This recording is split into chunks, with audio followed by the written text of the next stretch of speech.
Hi, I am Shraddha Joshi from Kozhikode. I have just completed my Bachelor of Architecture from TC School of Architecture and Design, Vagaman, 2025.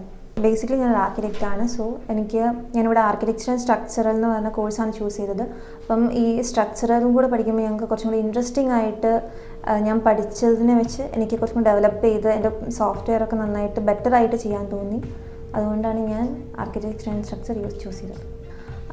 ഞാൻ എൻ്റെ U G കഴിഞ്ഞപ്പോൾ എൻ്റെ skills develop ചെയ്യണമെന്ന് തോന്നി. So ഞാൻ എൻ്റെ ബ്രദറിനോട് ചോദിച്ചു നല്ലൊരു അക്കാഡമി, അപ്പോൾ പുള്ളി ഇവിടെ വർക്ക് ചെയ്യുന്നുണ്ട്, ഇവിടെ ട്രെയിനിങ് പ്രൊവൈഡ് ചെയ്യുന്നുണ്ടെന്ന് പറഞ്ഞു. ലൈക്ക് 3 months ട്രെയിനിങ്ങും 3 months ഇൻറ്റേൺഷിപ്പും ആയിട്ട് ഇവർക്ക് നല്ലൊരു ബാക്ക്ഗ്രൗണ്ട് ഉള്ളതുകൊണ്ട് എനിക്ക് കുറച്ചും കൂടി നല്ലൊരു ഓപ്പർച്യൂണിറ്റി ആണെന്ന് തോന്നി. സോ ഞാനിവിടെ ജോയിൻ ചെയ്തു. ഞങ്ങൾ കോളേജിൽ എന്ന് വെച്ചാൽ നമ്മൾ ബേസിക് ആണ് പഠിക്കുന്നത് റെവിറ്റിൻ്റെ. പക്ഷേ ഇവിടെ വന്നപ്പം റെവിറ്റിന് എന്തൊക്കെ അഡ്വാൻസ് ആയിട്ട് എങ്ങനെ നമുക്ക് യൂസ് ചെയ്യാം, പല പല സോഫ്റ്റ്വെയർ ആയിട്ട് എങ്ങനെ ലിങ്ക് ചെയ്ത് യൂസ് ചെയ്യാം, അങ്ങനത്തെ എക്സ്ട്രാ കാര്യങ്ങൾ ഞങ്ങൾക്ക് ഇവിടുന്ന് പഠിക്കാൻ പറ്റി. അപ്പം ഞാനൊരാൾ റെഫർ ചെയ്യാമെന്ന് വെച്ചാൽ അവർക്ക് ഭയങ്കര ഒരു എന്താ പറയുക, ഇതിന് ഓൾറെഡി ഒരു എൻജിനീയറിങ് ഒരു നല്ലൊരു ബാക്ക്ഗ്രൗണ്ട് ഉണ്ട്. അപ്പോൾ അവർക്ക് കുറച്ചും കൂടി ഈസി ആയിരിക്കും പുതിയ പഠിക്കാനും പ്രാക്ടിക്കലി കുറച്ചും കൂടെ നോളജ് അവർക്ക് ഗെയിൻ ചെയ്യാൻ പറ്റും. അപ്പം ഞാൻ ആ ബേസിൽ എൻ്റെ ഫ്രണ്ട്സിനെയൊക്കെ ഞാൻ മിക്കവാറും റെഫർ ചെയ്യും.